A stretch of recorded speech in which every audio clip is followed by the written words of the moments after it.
Ayan, pauwi pa lang po ako ngayon. Galing akong Dagit. Medyo madilim na. No? Gabi na tayo nakaalis ng Dagit dahil nasikaso po natin yung eskwelahan na ating ipinagagawa. So, medyo mahamog. No? Hindi ko masyadong makita yung daan. Pabalit na po ako ng Daet. Pupunta po ako ngayon kila Mia. Ayan, nakahazard tayo.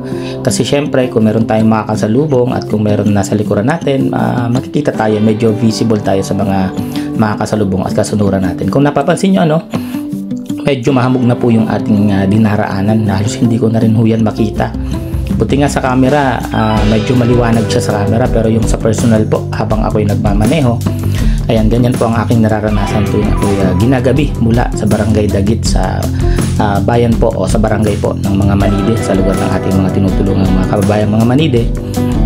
At sa ngayon po, pupunta naman po ako ng Daet. Diretso po ako kay Mia dahil magbibigay po ako ng allowance nila, no? Magbibigay po tayo ng pambayad sa examination. Ayan, medyo kurbada yung kalsada dito, maraming kurbada dito, napababa, nakurbada. At might lang ang ating takbo, 40 lang para hindi tayo maaksidente kasi medyo delikado po yung daan. So ayan, samahan niyo po ako sa aking paglalakbay hanggang makarating po ako ng Daet.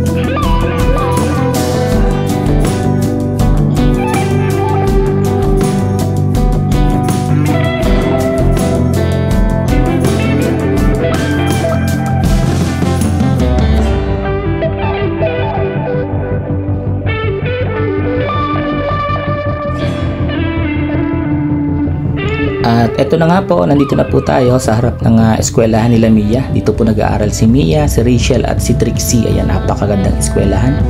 Meron pang monitor, no, ng parang malaking TV sa kanilang building. Dito po nag-aaral ang tatlo, no. Ayan, hindi po basta-basta ng eskwelahan din. Nandito na po ako, malapit na ako sa apartment nila Mia. Dito lang po sila nakatira ngayon sa malapit sa eskwelahan. Ilas na rin po tayo sa pamasahe.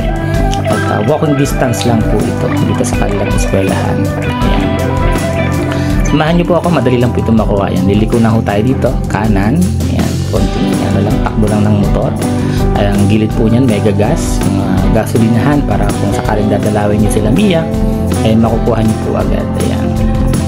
After po ng house, meron na pong daan dyan. Kaliwa na po tayo.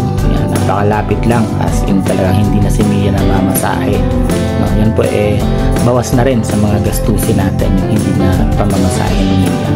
So ito, malapit na po tayo sa kanilang apartment. Ayan, yung poste, ihinto na po tayo dyan dahil ayan na po ang kanilang poste. And maraming salamat po sa pagsama sa aking biyahe papunta dito kila Mia.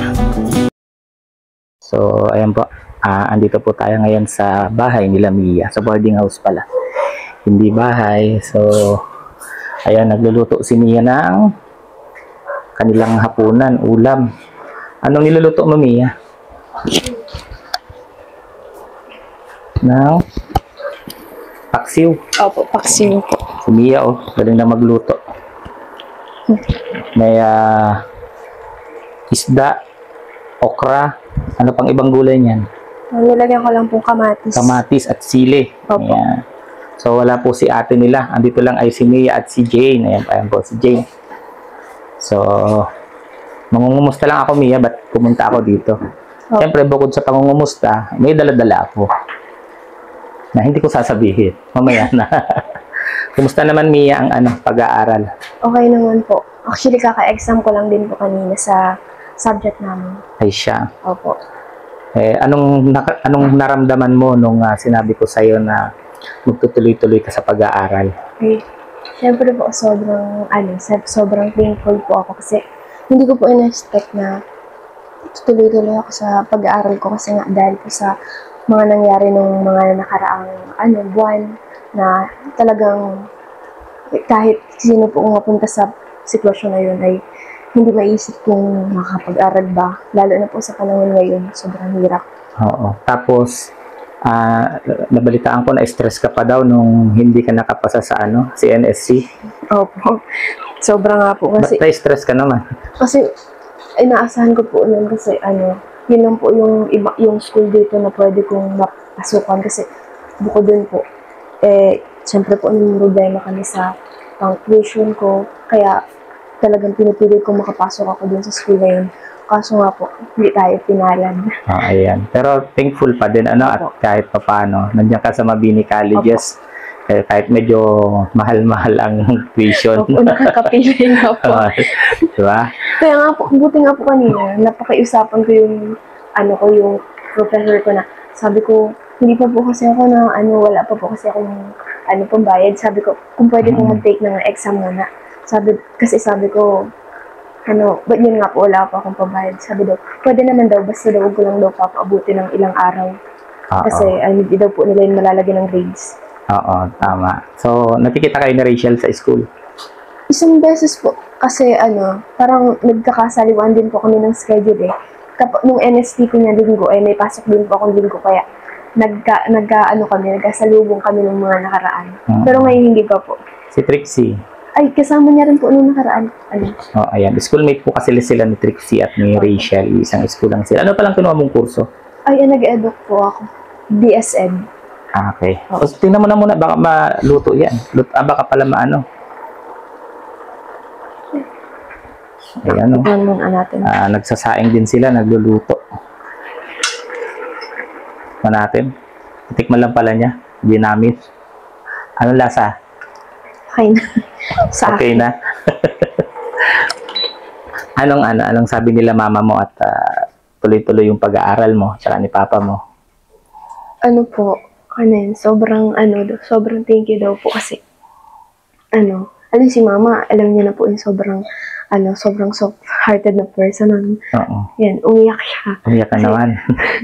Umiyak siya kasi talaga, hindi niya talaga alam na kung paano, kung saan kukuha. Kasi ganun nga po yung nangyari sa kanya. Sabi daw niya, kung hindi ito nangyari sa akin, hindi sana kahit papaano, kahit pautay-utay, tulong-tulong tayo, makakapagpatuloy ka. Kaso, ganun nga po pare sila ni Papa, hindi nakakapagtrabaho. Kaya, bigyan mo yung viewers natin ng background, bakit hindi nakakapagtrabaho sila mama at papa mo? Si mama po, si Papa po kasi, si Papa po yung unang na-stroke last 4 years ago. So, hanggang ngayon, dinadamdam niya pa rin. At nagka-blood clot siya sa ulo, di ba? Si mama po ang nagka-blood clot. Si mama mo? Si mama po kasi, last year lang po, as in, kaka 1 year lang nung nangyari sa kanya. Na high blood po. Tapos yun, sinugod siya sa ospital. Tapos yun, ganun po, nalaman po namin na nagkamera siya ng blood clot sa ulo. Kaya talaga nung araw na yun, yung week na yun, buong week po na yun, may exam ako. Pero ang ginawa ko, paka-exam ko, nagpaalam talaga agad ako. Ako nagbantay. Ako po nagbantay kay mama. Tapos, ayun po. Kaya po, yun simula po nung nangyari yan, hindi na po si mama nakakapagtrabaho ganun. Kumustahin naman natin si Jane? Sige. Ayan, si Jane, isa din sa nag-aaral dito, kapatid ni Mia. Jane, kumusta Jane ang pag-aaral? Okay lang naman po. Anong okay? Anong grade mo na? Grade 9 po. Grade 9, 9, 10, 11, 12, 3 years pa pala si Jane sa Bali 4 years kasama tong 9. So kumusta naman ang everyday na pag-eskwela? Okay naman po, naman po ako sa school. Nakaka-survive. So, ayun po, yung magkapatid po yung pinag-aaral po natin. At nagpapasalamat nga po pala ako sa syempre sa mga tumutulong sa atin, yung mga anonymous sponsor na ayaw po magpakilala, na tumutulong din po kay Daddy Donut para po mapag-aaral si Mia at si Jane. So, ayan, nagsasandok na si Mia. Mia, di na ako kakain dito, ha? Busog kasi ako. Busog ako, galing akong SM. Dumaan lang ako dito. Sayang. Ayan po. Sabi ni ate mo, ang baba na naman daw ng dugo mo. Nakausap ko siya ng isang araw. Ano daw? 60/40? Nung pangalawang dito po, nag 50/40 na lang. Ay, grabe naman yung dugo mo nga. Bakit ganun? Ba't ang baba ng dugo mo? Bigla po, nag-okay na po yun ng mga nakaraan. bigla pong nagbaba. Kasi Oo. nagre-review pa naman po ako kagabi. Tapos bigla po akong, parang sinaktan na sa sikmura. Tapos Oo. habang tumatagal po, parang umaakyat yung sakit. Tapos hanggang sa nandito na sa dibdib ko. Tapos hindi na po ako, po yung, sabi ko, gumagayang-ganyan na ako Oo, di ka kagabi. nakakahinga. Hindi na ako nakakahinga. Tapos inintay ko, tapos kinalma ko, tinaas kong ganyan. Tapos ko ng inhaler na ginaano ko. Sabi ko, baka lang, Oo. baka parang lang ako, napagod lang ako. Tapos maya, hindi na po talaga as in, ang hinga ko, ganun-ganun na lang. Hindi na po talaga as in, wala nang kahit konti bumapasok sa ilong kong hangin. Kaya nagsasalita ako kagabi, wala nang boses. Sabi ko, hindi ako makahinga, hindi ko po nailalabas kasi sobrang as in wala nang hangin na pumapasok sa ko, sa ilong or sa bibig ganyan. Oo. Kaya kagabi, sabi ni ate, grabe daw yung hagas niya, mapapapunta pa daw siya sa hospital ng kung anong itsura niya lang. Oo. Kumakain ka ba ng maayos? Opo, kumakain naman po. Sabi kasi na ate mo, ang hina mo daw kumain. Kailangan mo daw mag-vitamins talaga.